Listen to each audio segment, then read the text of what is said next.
विद्यार्थी मित्र हो, आंतरराष्ट्रीय राजकारणाचा अभ्यास करत असताना आपण आंतरराष्ट्रीय संबंध कशा स्वरूपाचे निर्माण झालेले आहेत, हे संबंध निर्माण होत असताना त्याच्या संबंधाच्या अर्थविषयक काही दृष्टिकोन त्या ठिकाणी तयार झालेले आहेत. त्यामध्ये सुरुवातीच्या काळापासून तर 1960 पर्यंत आंतरराष्ट्रीय संबंधाच्या अर्थविषयक पारंपरिक दृष्टिकोन त्या ठिकाणी विकसित झालेला आपल्याला दिसून येतो. त्यानंतर 1970 पासून तर आजतागायतपर्यंत जर आंतरराष्ट्रीय संबंधाचा अभ्यास केला तर नव आधुनिक दृष्टिकोन किंवा आधुनिक सिद्धांत त्या ठिकाणी निर्माण झालेले आपल्याला त्या ठिकाणी दिसून येतात. तर आंतरराष्ट्रीय संबंधाविषयीचा पारंपरिक दृष्टिकोन सन 1960च्या दशकापर्यंत प्रभावी होता. या दृष्टिकोनाअंतर्गत आंतरराष्ट्रीय संबंध म्हणजे आंतरराष्ट्रीय राजकारणाचा अभ्यास असा अर्थ अभिप्रेत होता. मग यामध्ये आंतरराष्ट्रीय सुरक्षा, इंटरनॅशनल सिक्युरिटी, युद्ध, या युद्धामध्ये सैनिकांच्या होणाऱ्या ज्या काही हालचाली होत असतात, त्याचबरोबर युद्धादरम्यान किंवा युद्धानंतर किंवा युद्धपूर्व अनेक लष्करी करार त्या ठिकाणी होत असतात आणि अनेक प्रकारच्या लष्करी संघटना देखील होत असतात. जसे की अमेरिकेने तयार केलेले C2 सेंटो आणि रशियानं केलेला वारसा करार असेल, यासारखे लष्करी करारांचा त्या ठिकाणी समावेश होता.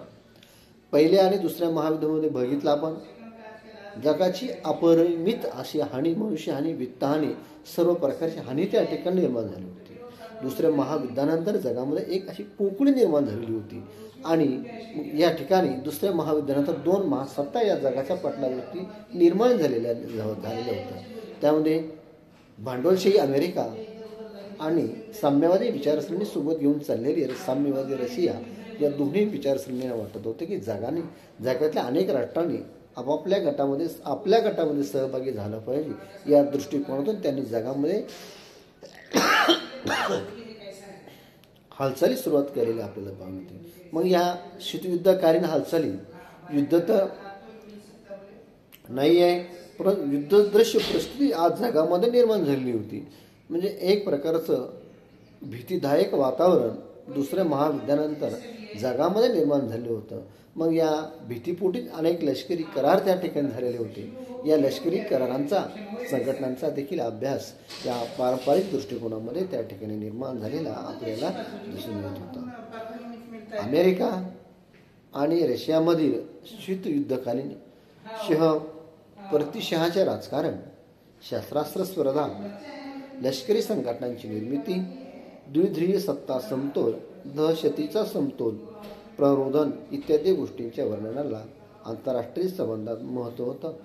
आंतरराष्ट्रीय संबंधाच्या अभ्यासकांनी या विषयाचा अर्थ, सत्ता आणि राष्ट्रीय हित संबंधाच्या आधारे स्पष्ट करण्याचा प्रयत्न त्या ठिकाणी केला गेलेला आपल्याला दिसून येतो. आंतरराष्ट्रीय राजकारण म्हणजे सत्तेसाठी राष्ट्रांमध्ये स्पर्धा असते आणि या स्पर्धेत संघर्ष अपरिहार्य असतो. हा संघर्ष टाळण्यासाठी आणि शांततेच्या निर्मितीसाठी प्रयत्न चालू असतात. हा पारंपरिक दृष्टिकोनाचा मूलाधार त्या ठिकाणी आपल्याला दिसून येतो. म्हणजेच काय, जगामध्ये एक प्रकारची सत्ता त्या ठिकाणी प्रस्थापित करण्याचा प्रयत्न चालू असतो. त्याचबरोबर जगामध्ये शांतता कशा स्वरूपाची नांदेल या दृष्टिकोनातून देखील प्रयत्न चालू असतात. हा पारंपरिक सिद्धांताचा मूलाधार त्या ठिकाणी आपल्याला दिसून येतो. याचबरोबर आंतरराष्ट्रीय संबंधाच्या अर्थविषयीचा आधुनिक असा दृष्टिकोनही नंतरच्या काळामध्ये तो निर्माण झालेला आपल्याला दिसून येतो. मग या आंतरराष्ट्रीय संबंधाविषयीचा आधुनिक दृष्टिकोन सन 1970च्या दशकापासून विकसित व्हायला सुरुवात झाली आहे. आंतरराष्ट्रीय संबंधाचा सर्वसमावेशक अर्थ व्यक्त करणारा हा दृष्टिकोन आहे. आंतरराष्ट्रीय संबंध म्हणजे केवळ राष्ट्रांमधील शासकीय पातळीवरील परस्पर संबंधाचा किंवा सत्ता संघर्षाचा अभ्यास नाही, तर यात राष्ट्र, आंतरराष्ट्रीय व्यवस्था, आंतरराष्ट्रीय संघटना, बहुराष्ट्रीय संस्था, बिगर शासकीय संघटना इत्यादी गोष्टींचा त्यांच्यातील परस्पर संबंधाच्या अध्ययनाचा समावेशक आधुनिक दृष्टिकोन अभिप्रेत आहे. आज एखाद्या राष्ट्राच्या परराष्ट्र धोरणाला प्रभावित करणाऱ्या घटकांमध्ये बहुराष्ट्रीय कंपन्या, मल्टीनॅशनल कॉर्पोरेशन्स आणि बिगर शासकीय संघटना, नॉन गव्हर्नमेंटल ऑर्गनायझेशन महत्त्वाच्या मानल्या जातात. Amnesty International, Human Rights Watch, Greenpeace, Catholic church, आंतरराष्ट्रीय ऑलिम्पिक समिती इत्यादी सारख्या बिगर शासकीय संघटना आंतरराष्ट्रीय राजकारणात महत्त्वाची भूमिका बजावत आहे.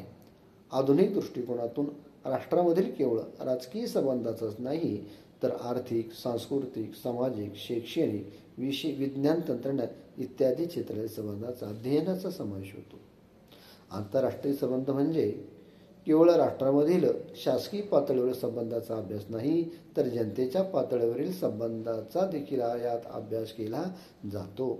जनतेच्या संबंधांना टार्क टू डिसिप्लिनरी म्हणून संबोधले जाते. भारत आणि पाकिस्तानमधील तणाव शिथिलनाच्या प्रक्रियेतील संबंध महत्त्वाची भूमिका त्या ठिकाणी निभावत असताना आपल्याला दिसून येतात. 1970च्या दशकात आंतरराष्ट्रीय संबंधामध्ये अर्थशास्त्रांचं महत्त्व वाढलं.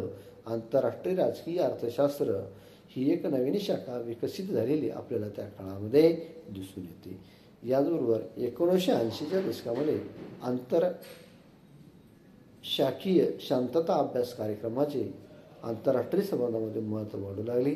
यातून आंतरराष्ट्रीय संबंधाची व्याप्ती वाढलेली आपल्याला दिसून येते. म्हणजे एक प्रकारच्या आंतरराष्ट्रीय संबंधाच्या अभ्यासाला एक नवीन प्रकारचा दृष्टिकोन त्या ठिकाणी निर्माण आपल्याला दिसून येतो. म्हणूनच अमेरिका आणि युरोपमध्ये अनेक विद्यापीठातून हा विषय आंतरराष्ट्रीय संबंधांतर्गत शिकविला जाऊ लागलेला आहे. 1990च्या दशकात आंतरराष्ट्रीय राजकारणात महत्त्वाचे बदल घडून त्या ठिकाणी आलेले आहेत. म्हणजे अशा स्वरूपामध्ये आंतरराष्ट्रीय संबंधाचे अर्थविषयक जर विचार केला आपण पारंपरिक दृष्टिकोन आणि आधुनिक दृष्टिकोन असे त्या ठिकाणी निर्माण झालेले आहे. आधुनिक दृष्टिकोन हा दर 10 ते 20 वर्ष टप्प्यानं त्यामध्ये बदल, महत्त्वपूर्ण बदल असा त्या ठिकाणी झालेला आपल्याला त्या ठिकाणी दिसून येतो. आजच्या या तासिकेमध्ये मला वाटतं या ठिकाणी आज आपण थांबूया. नंतरच्या तासिकेमध्ये सत्तेच्या माध्यमातून होणारा संबंध याचा अभ्यास करणार आहोत किंवा निर्णय प्रक्रियेमध्ये देखील याचा काय संबंध पडत असतो याचा देखील अभ्यास करणं या ठिकाणी अत्यंत महत्त्वाचं आहे. ठीक आहे.